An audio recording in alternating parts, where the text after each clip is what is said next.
Hello everyone, I am Chuyi. And I'm Farid. Today we will be talking about multiple intelligences in this vlog. Multiple intelligences theory falls under the umbrella of individual differences. It was first proposed by Howard Gardner, a very renowned scholar at Harvard Graduate School of Education. Traditionally, intelligence would think of as a single entity, which is something that can be tested by our IQ Right. score. But as most of you might know, multiple intelligences claims that the mind is better described as consisting of 8 to 9 relatively separate faculties. Thank you very much, Rui. Now I'm going to talk about different types of intelligences that Howard Gardner put forward. The first one is linguistic. So this refers to using words effectively.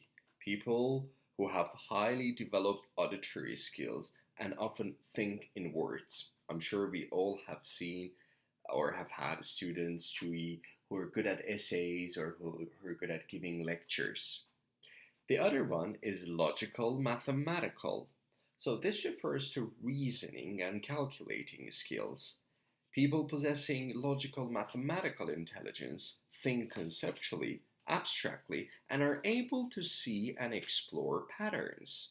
The third one is the spatial intelligence. People having spatial intelligence think in terms of physical space, as do architects or, for example, sailors. They are aware of their environments. Next one is musical. So this is showing sensitivity to rhythm and sound.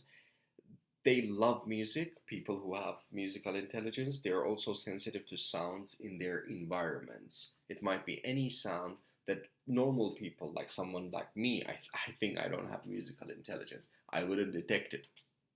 The other one is bodily kinesthetic intelligence, which is using their body, those people using the body effectively, like a dancer, like a surgeon. They have keen sense of body awareness. Interpersonal, which is understanding and interacting with others. So they study others through interaction. They have many friends, people who have interpersonal intelligence. Unlike interpersonal intelligence, intrapersonal intelligence refers to self, that is, understanding one's own interest, goals, and desires. So these learners tend to stay away from others.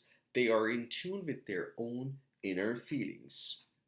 And then there comes the naturalistic intelligence, which is having a great relationship with nature. People having naturalistic intelligence love gardening and flowering, and they really enjoy that.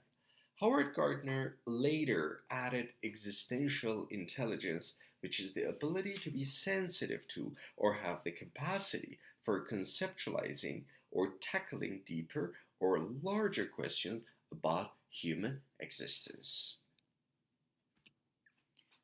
But remember, there is one important thing we need to take care of. These intelligences might be culture bound.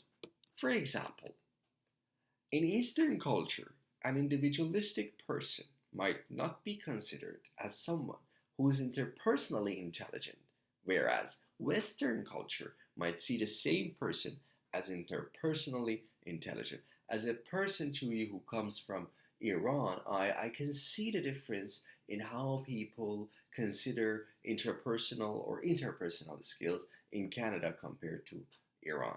Yes, I agree with you. That's also the case for Chinese people as well. Yes, I understand it. So now we're moving on to some teaching tips that for educators and teachers so as to cater for and to foster the multiple intelligences in our learners because the MI theory really do have far-reaching implications for teaching practice.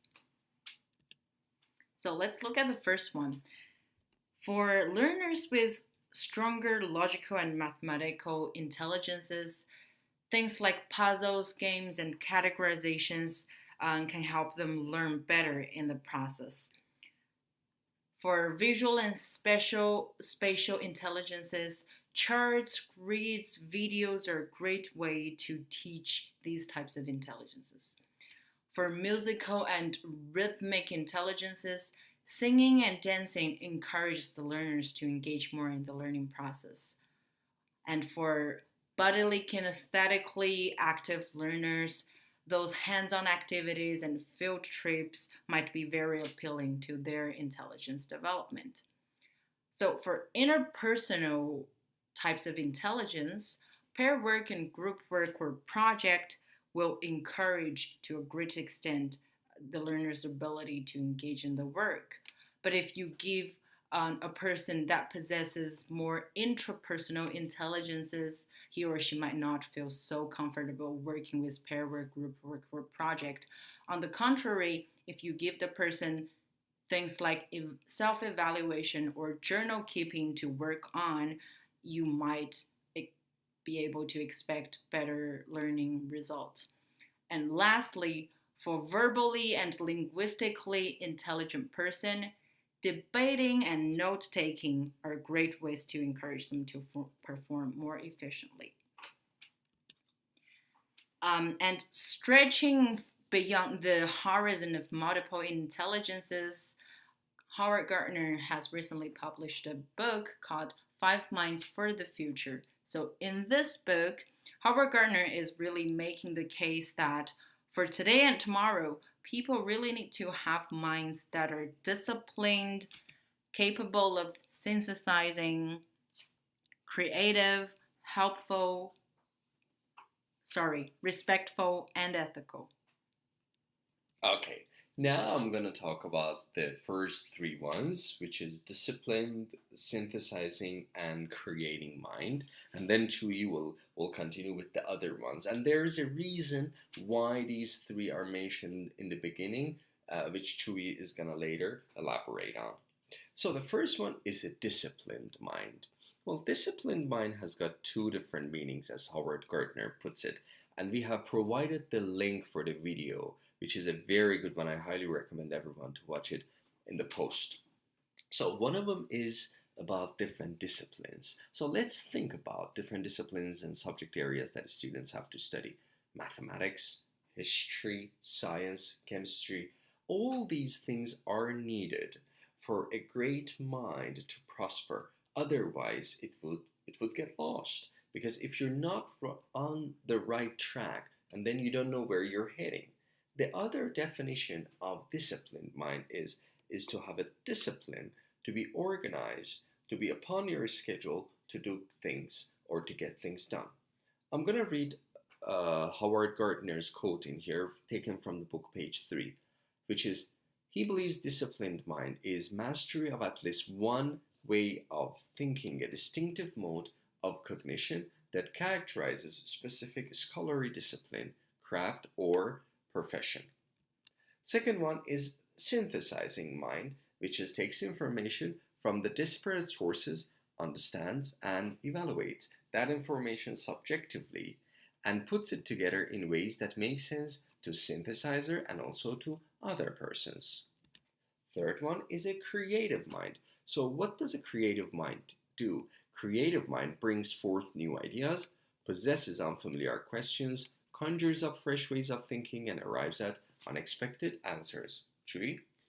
Thus far, the three minds we've been talking about deals with the cognitive perspectives of a person's mind. So the last two minds really have to do more with the morality and character of a person. It's about dealing with other people, dealing with the world as we encounter it. So respectful mind really says something about being sympathetic, constructive, and understanding to differences amongst individuals and groups. The last one, ethical mind, is about defining good citizenship and work ethics in your daily life. And that brings us to the end of our vlog. We really appreciate your time and your attention. Thanks for watching, and goodbye. Thank you very much, and bye.